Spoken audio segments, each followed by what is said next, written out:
raised in the church. I went to a Presbyterian church, and so there's not a time that I can remember before I knew who Christ was or before I understood what the Christian story was. I'm like Timothy, just raised in the church. But I did have a close friend that went to an entirely different kind of church, and he and I attended this church camp together for several years in the mountains of New Mexico.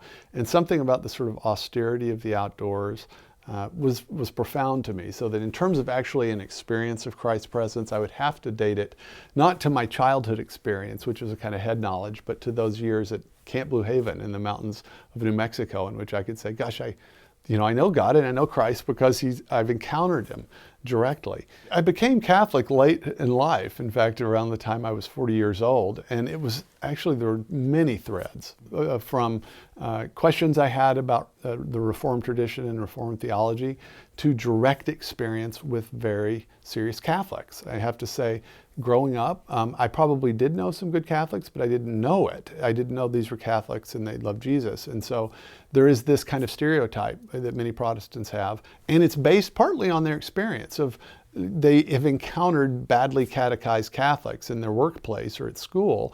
And so there's a temptation to think, well, Catholics are, they're kind of related to Christianity, but they're not sort of serious. I honestly think that the best things we could do to build bridges with our Protestant brothers and sisters is just to be good Catholics and to love Jesus and to act with the love of Jesus. That's, I think, a profound and important thing.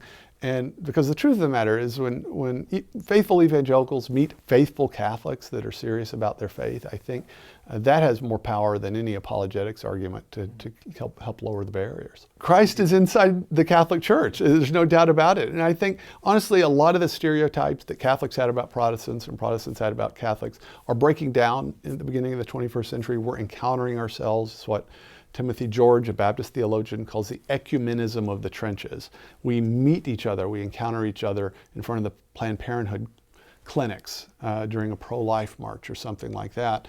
And that's breaking down some of the barriers. But really just the existential experience of Christ and the Holy Spirit in the church is so profound. And it breaks my heart that many Protestants have not encountered that. They've certainly not encountered it inside the Catholic Church, but they also haven't encountered it just in their ordinary experience. And so as a Catholic, in encountering and working with my fellow believers in Protestant traditions, I want them to know that I know and love Christ just as they do. And I know, as Marcus Grodi has said, if Protestants and Catholics and Orthodox Christians have their eyes on Christ and are doing their best to get closer to Christ, then by definition, they're going to get closer to each other.